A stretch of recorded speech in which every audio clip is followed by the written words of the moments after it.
ป้าซื้อบัตรมาแล้วเดี๋ยวเอาบัตรให้พี่เขาก่อนหนูแย้มสีอะไรอ่ะแย้มสีชมพูเหรอคะโอเค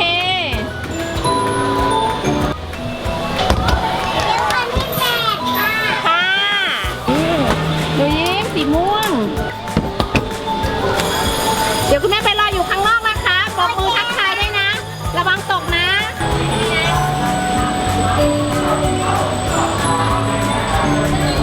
หนูแย้มอยู่สีม่วงบ๊ายบายเขาจะมองดูหนูอุ้ยพ่อมันขึ้นเลยอะรู้สึกมันโยกขึ้นหรือเปล่าไหนอะหนูยิ้มโอ้ยมันขึ้นด้วยอะว้าวขึ้นแล้วกันเลย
เดี๋ยวตอนนี้นะแม่ปุ๋ยจะพาหนูยิ้มหนูแย้มไปนั่งรถไฟชมนะคะรถไฟแบบรถไฟฟ้า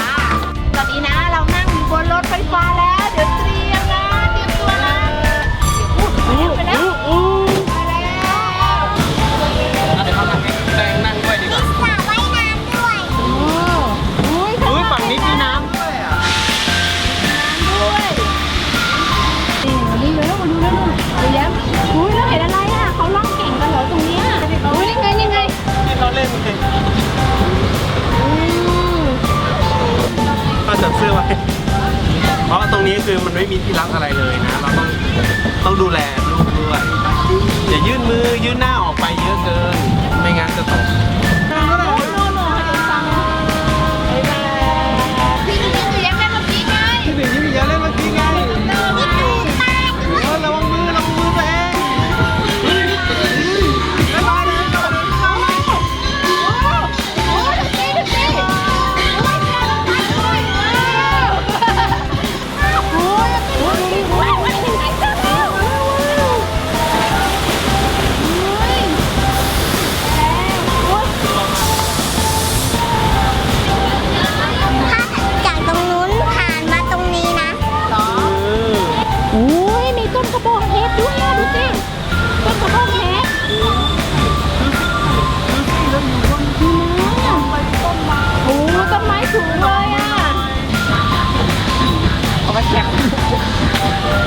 อุ้ย